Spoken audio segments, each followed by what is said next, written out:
I wanted to mention there are I've got stories from 3 states, and plus there's a lot of talk on the national level about an upcoming general strike by immigrants in this country. Now, we'd be talking about legal immigrants who are being asked to do this. I guess if an illegal immigrant didn't show up for work, see, I think they'd be the last people to actually take anybody up on saying the reason they're here is because a lot of them, even if they came here illegally, they came here thinking they're going to make some money, and then to tell them, you shouldn't go to work today. I don't think it's going to work. 8:43, Bill Colley with you on Top Story on News Radio 1310 KLIX and newsradio1310.com. We've just bounced up to 37. On our way into the mid-40s today. Some temperatures in the 50s next week. Woo-hoo! Well, unless, of course, you're worried about runoff from the mountains, but that's going to happen sooner or later. Just a quick note. I wanted to mention my friends at Waddell and Reed, who have been working in the investment business now for 80 years, since 1937. Waddell and Reed is one of the oldest firms to offer mutual funds. Now, you can find the office here in Twin Falls, of course, too. Waddell and Reed owns and manages 2 mutual fund families, and they do this by a conservative nature. These are people who know what they're doing, as evidenced by 8 decades in business. Waddell and Reed takes a planning approach, and they'll look at each piece of the puzzle you may have and help you build proper expectations. Waddell and Reed builds plans around your goals and your needs. They help people manage money, and at Waddell and Reed, they take planning personally. 8:44 now, and I bring this story up about a general strike by illegal immigrants, but it's going on against a backdrop. You just wonder if the country is coming completely unglued. In fact, I'm going to share with you the economist Harry Dent, who I get his daily emails. I subscribe to them, and I've been reading him for years. He is predicting some very, very dire times ahead for this country. I'll share that in the next hour.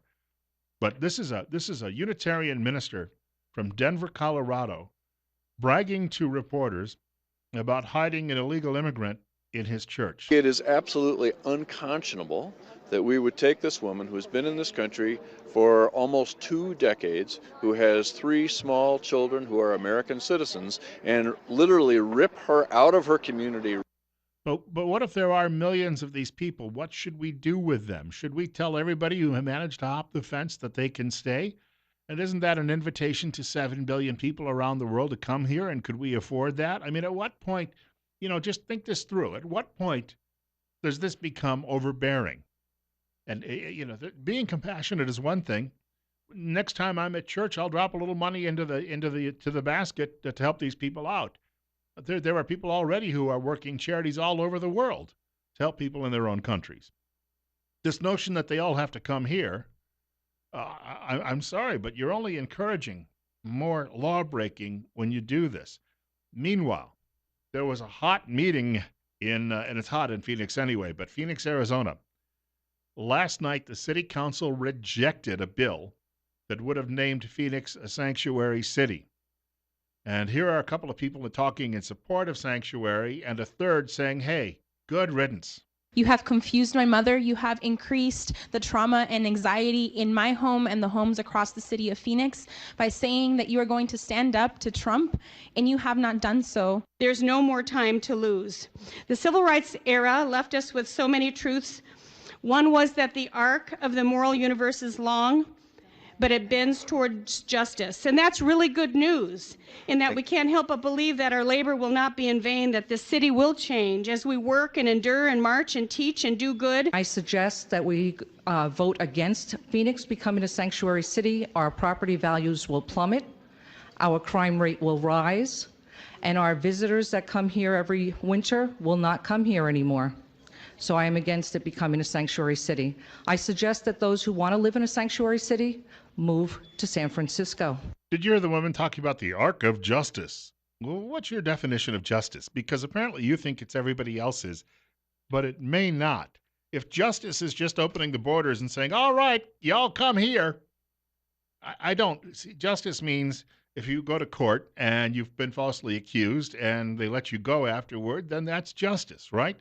On the other hand, if you've gone and you've slaughtered your neighbors and they take you to court, they convict you and send you off to the death house, that is justice. But this notion that we just eliminate borders so we can bring more Democrat voters here, I'm sorry, but that's not how I define justice. We have a caller with us at 847. Caller, you're up next, and you're on KLIX. Good morning, Bill. I just love all this hypocritical stuff. They like reciting laws as long as the laws seem to be in their favor. But they want to reward law breakers. And that's just not right. I mean, I've had conversations with a few people that are just panicked. And I asked them, I said, do you have a legal green card? And I say a legal one, not one that you bought in the back room of Joe's Bar and Grill. I says, if you got one from behind Joe's Bar and Grill, that's a felony. But if you have a legal green card and the paperwork to go with it, you got nothing to worry about. But if you're breaking the law, then I want to know how come you can get away with breaking the laws, but we can't. And we are the citizens of this country. And until they can answer that question logically, they have no grounds, period. Well, and logic is the key phrase there. I mentioned justice a few minutes ago. Logically, this notion that you're going to be able to take care of everybody around the world on the American taxpayer's dime, and I thank you for the call, seems to me to be a little bit ridiculous. Thomas Edsel, who's a liberal columnist at the New York Times, and I mean he's very liberal, at a very liberal newspaper, has a column I printed out today. It's 8 pages long. And Edsel says this is costing the Democrat Party. And he hates to admit this, but he's gone through some of the research from last year's election, and he's discovered by going through it that Hillary Clinton may well have lost Wisconsin, Michigan, Ohio, Pennsylvania, and Florida on the immigration issue. Why? As it turns out, African Americans in the Democrat Party don't want the competition for jobs. We just heard last week that Democrats who've been reading all these letters, they're trying to read these letters from Coretta Scott King into the record in Congress, that she had also written a letter 25 years ago saying, hey, this is not good for legal Latin workers or, Latin citizens of this country, native-born citizens and African Americans, to have all these people coming here and competing with them for work. That gets ignored. Well, it turns out that in the black community in this country, they were annoyed to no end by Hillary Clinton talking about opening the floodgates. Because if you want a job and suddenly they say, hey, I got Esteban over here, he'll do it for half the cost, you'd be angry too. And then here's the other part of this. Media likes to portray the Latino community as one great big monolith. But Raul Labrador, born in Puerto Rico, that's United States territory. He was born a United States citizen. Joined us in the previous half hour of this program. He's an American and a good American and a hardworking American, obviously. And then you have people like my old neighbor Jose Mazan, who was a refugee from Cuba. His family fled after the communists took control, and his dad was opposed to Castro. Now, I've got to tell you, he's a very conservative Republican, much more so than I am. These people don't go along with this. And the other part of this is, if you look at people whose families have been in Texas for 300-400 years, or who've been in Arizona, California, New Mexico for 300 or 400 years, and they are Latino, but they were here before the United States existed. They are obviously Americans. Do you think they want someone crossing the border and competing with them for their jobs? Of course not. I don't sit here. I have ancestors who came from Ireland, Germany, and Scotland, and I'm not beating the drum to allow all of those people into this country if they'd like to come here, especially if they'd like to take my job away. 851, Bill Colley with you on Top Story on News Radio 1310, KLIX and newsradio1310.com. 37 on our program. This is a liberal member of the House of, I think he's a state senator in Massachusetts. And this guy was talking to the media last night, and he is trying to make the claim. Again, it just shows you that the madness of what we're dealing with.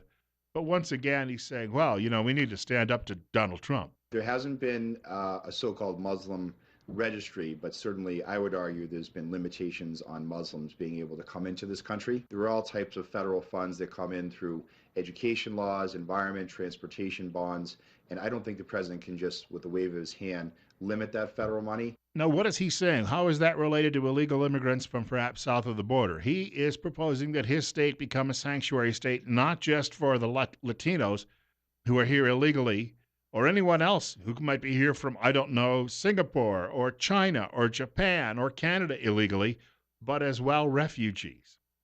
Now, it won't go through his state's governor. His state's governor is a Republican. It's a fellow named Baker. He will veto any such bill. But again, it shows you the mindset across the country that these people are dealing with. And you've got entire states now that are threatening to secede from the Union. Here's the thing, though, about Massachusetts. Boston may go, but Pittsfield, Massachusetts may say, hey, I don't want anything to do with you. And Holyoke and Lowell, these old working class towns, may say the same thing. These people are also opposed to opening the borders, just like voters were in Pennsylvania and the other old Rust Belt states around the country. Just like voters in Northern California and out in the agricultural areas of California aren't on board with Los Angeles, San Francisco, and Oakland. Yet, the liberals think that everybody out there is on the same page with them, and if you're not, you're just a big old meanie.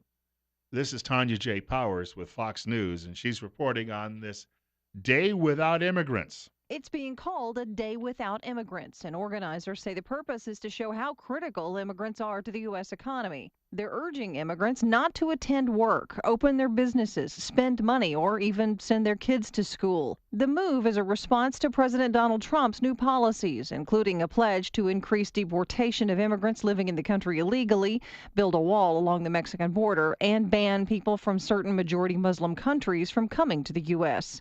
Those behind the Day Without Immigrants say actions are planned in cities including New York, Washington, Austin, Texas, and Philadelphia. In New York City, Tanya J. Powers, Fox News. All right, take the day off. I'll go shop somewhere else. We have a caller with us. Caller, you're up next on News Radio 1310 KLIX and newsradio1310.com.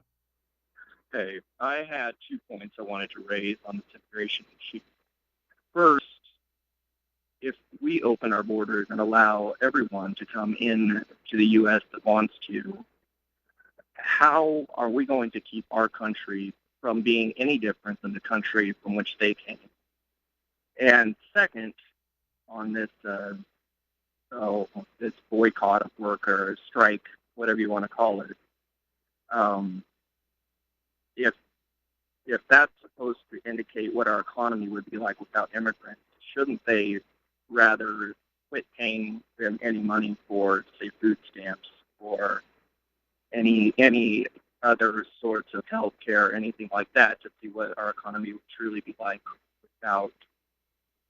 Oh my goodness, without we'd be saving so much tax money that yeah, I think that's a wonderful point to be made, because a lot of these people are sucking up social services quicker than I sucked up a glass of milk when I was 8 years old. Thank you much for the call. It's 8:55. Bill Colley with you on Top Story on News Radio 1310 KLIX and newsradio1310.com. I was going to make a joke about a Hoover vacuum cleaner there, but I thought maybe the milk analogy, all of you who are 8 years old at one time might know that one a little bit better. I got to tell you, let them walk. Let them take the day off.